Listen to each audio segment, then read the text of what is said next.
Hello everyone, welcome to my channel. आज हम लोग शुरू करने जा रहे हैं अदर टॉपिक। आज का हमारा टॉपिक है साइंड अनसाइंड क्या होता है, और उसके बाद type conversion versus type casting को हम लोग देखेंगे क्या होता है। ठीक है। साइंड अनसाइंड क्या होता है? अनसाइंड का मतलब ये होता है कि जब भी कोई भी हम लोग डेटा टाइप लेते हैं तो उसका मैंने बताया था उसमें एक साइज होता है। जैसे मान लीजिए कि कैरेक्टर का एक साइज होता है, इसका साइज हो गया 1 बाइट। ठीक है। तो 1 byte is equal to 8 bit.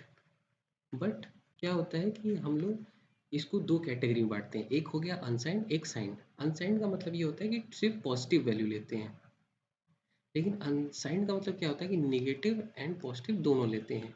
इसका ये मतलब हो गया कि आप जैसे मान लीजिए कि 8 बिट है, तो 8 बिट को 2 का पावर 8 अगर लिखेंगे तो हमारा हो जाएगा 256। ठीक है। अगर हम लोग सिर्फ पॉजिटिव वैल्यू लेंगे तो ये हमारी जो हो जाएगी, जैसे मान लीजिए कि अगर मैं कैरेक्टर का एक एग्जाम्पल लेता हूँ जिसका वैल्यू हो जाएगा यहाँ 1 बाइट। ठीक है। इसके बाद इसका जो 1 byte is equal to 8 bit हो जाएगा। अगर इसको हम लोग 2 का पावर करेंगे तो कितना हो जाएगा हमारे पास? 256 वैल्यूज होंगी। ठीक है, 256। लेकिन अब हम अगर सिर्फ हमें पॉजिटिव वैल्यू लेनी है, साइन अनसाइंड वैल्यू लेनी है, तो उसके लिए क्या होगा? हमारी रेंज क्या होगी अनसाइंड के लिए? अनसाइंड के लिए हमारी जो रेंज होगी वो हो जाएगी 0 से लेके 255 तक। क्यों? क्योंकि हमारा जीरो भी इंक्लूड करेंगे तो एक वैल्यू यहाँ से कम कर देंगे। जब हम लोग साइन का रेंज लेंगे तब हमारा नेगेटिव वैल्यू भी आएगा और पॉजिटिव वैल्यू भी आएगा। तो इसकी नेगेटिव वैल्यू हो जाएगी 128 से लेके पॉजिटिव में 127। अब हो सकता है कि आप लोग नहीं समझ पा रहे हैं क्या लिखा है, तो इसके लिए एक फॉर्मूला होता है जो आप लोग याद कर सकते हैं कि अनसाइंड का जो फॉर्मूला होता है वो 0 से लेकर 2 का पावर n-1 होगा। -1 इधर है, पहले आप 2 का पावर n कैलकुलेट करेंगे, उसके बाद -1 करेंगे। और साइंड वाले में क्या होगा?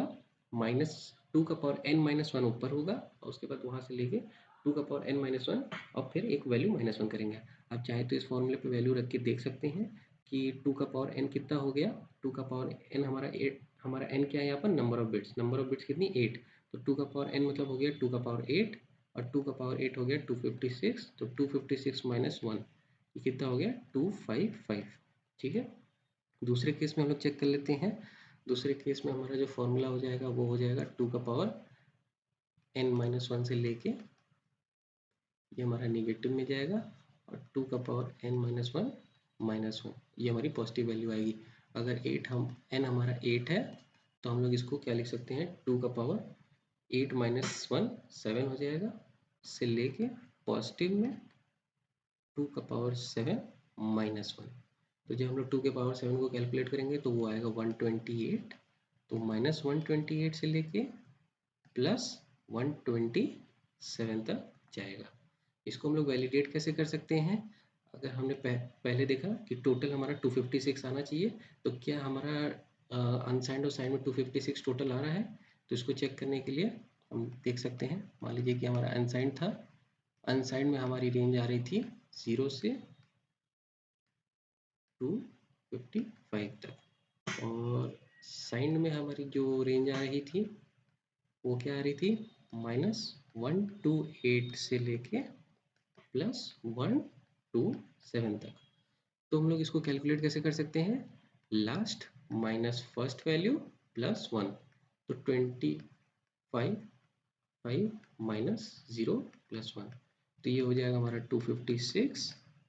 इसी तरह अगर हम नीचे वाले में चेक करेंगे तो लास्ट हो गई हमारी 127, माइनस माइनस ऑफ माइनस हो जाएगा +128 +1, और ये हमारा हो जाएगा 1256।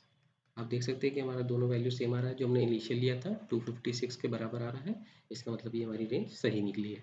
ठीक है, ये हो गया। इसके बाद टाइप कन्वर्जन क्या होता है? टाइप कन्वर्जन ये होता है, जैसे आप समझिए कि हमने कोई वैल्यू ली इंट में, और उसको कम, और उसको हमको मान लीजिए फ्लोट में कन्वर्ट करना है। तो ये क्या हो रहा है? छोटे से बड़ा हो रहा है। ये मान लीजिए कि 2 बाइट से 4 बाइट जा रहे हैं।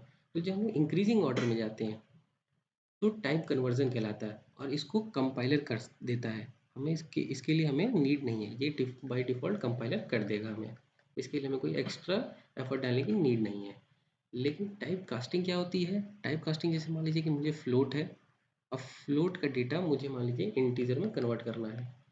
तो फ्लोट क्या होता है, फ्लोट मान लीजिए 10 के बाद कोई भी वैल्यू दिया 1 2 3, तो इसको वैल्यू इंट में कन्वर्ट करने के लिए 10 हो जाएगा। तो इसको हमको फोर्सफुली कन्वर्ट करना पड़ता है, जो हम कर सकते हैं। उसके लिए हमारे पास एक सिंटेक्स होता है। सिंटेक्स ये होता है कि हम यहाँ पर डेटा टाइप का नाम लिख देते हैं जिसमें हमें कन्वर्ट करना रहता है, और यहाँ पर वो वैल्यू लिख देते हैं, उसको असाइन कर देते हैं किसी भी वेरिएबल में, और फिर उसको आराम से हम लोग प्रिंट कर सकते हैं वेरिएबल को।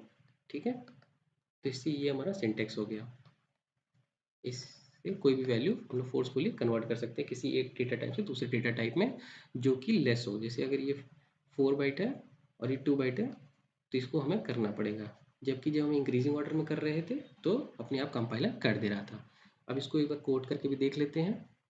आप देख सकते हैं ये हमारा कोड है, इसमें ए की वैल्यू मैंने 10 ले ली है और फिर बी को उसको असाइन कर दिया है। तो ये क्या हो रहा है, हमारा इंट से फ्लोट में कन्वर्जन हो रहा है। तो हमारा ये टाइप कन्वर्जन जो हो रहा है वो इंट से फ्लोट में हो रहा है, तो ये ईजिली हो जाएगा, इसके लिए हमें कोई एफर्ट डालने की नीड नहीं है।